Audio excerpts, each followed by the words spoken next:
America ಮತ್ತು Iran ನಿಯೋಗಗಳ ಆಗಮನದ ಸಂದರ್ಭದಲ್ಲಿ ಪಾಕಿಸ್ತಾನ್ ಫೀಲ್ಡ್ ಮಾರ್ಷಲ್ ಅಸೀಂ ಮುನೀರ್ ವಿಭಿನ್ನವಾಗಿ ಕಾಣಿಸಿಕೊಂಡಿರುವುದು ಭಾರಿ ಸುದ್ದಿಯಾಗಿದೆ.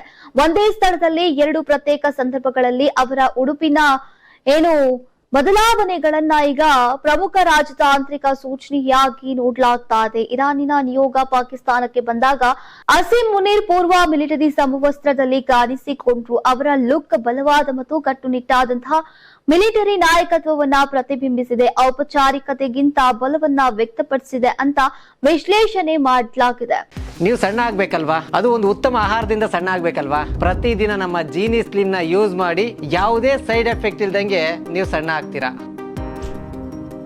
ಇದಕ್ಕೆ ವ್ಯತಿರಿಕ್ತವಾಗಿ ಅಮೆರಿಕನ್ ನಿಯೋಗ ಬಂದಾಗ ಮುನೀರ್ ಅವರ ಲುಕ್ ಸಂಪೂರ್ಣವಾಗಿ ಬದಲಾಗಿತ್ತು. ಅಮೆರಿಕ ನಿಯೋಗ ಬಂದಾಗ ಅವರು ಕೋಟ್ ಮತ್ತು ಪ್ಯಾಂಟ್ ನಲ್ಲಿ ಕಾಣಿಸಿಕೊಂಡಿದ್ದಾರೆ ಮತ್ತು ಅವರ ವರ್ತನೆ ರಾಜತಾಂತ್ರಿಕರದ್ದಾಗಿತ್ತು.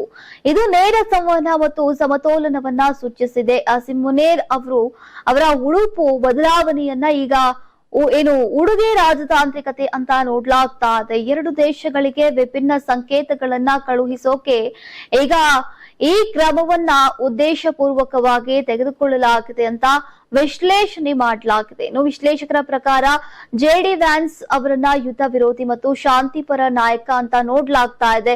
ಹೀಗಾಗಿ ಅಸೀಂ ಮುನೀರ್ ಅವರ ಸ್ವಾಗತದ ಸಮಯದಲ್ಲಿ ನಾಗರಿಕ ಉಡುಪುಗಳನ್ನ ಆಯ್ಕೆ ಮಾಡೋಕೆ ಇದು ಕಾರಣವಾಗಿರಬಹುದು. ಅವರು ಶಾಂತಿಯ ಪರವಾಗಿದ್ದಾರೆ ಮತ್ತು ಆದ್ದರಿಂದ ಮಿಲಿಟರಿ ಸಮವಸ್ತ್ರದಲ್ಲಿಲ್ಲ ಅಂತ ಅನ್ನೋ ಸಂದೇಶವನ್ನ ಈಗ ರವಾನಿಸುವ ಪ್ರಯತ್ನ ಆಗಿರಬಹುದು. ಹಾಗೂ ಇಂತಹ ಸಾಂಕೇತಿಕ ಬದಲಾವಣೆಗಳು ಮಾತುಕತೆಯ ಫಲಿತಾಂಶದ ಮೇಲೆ ಯಾವುದೇ ಗಮನಾರ್ಹ ಪರಿಣಾಮ ಬೀರುವುದಿಲ್ಲ ಅಂತ ಅಭಿಪ್ರಾಯಪಟ್ಟಿದ್ದಾರೆ.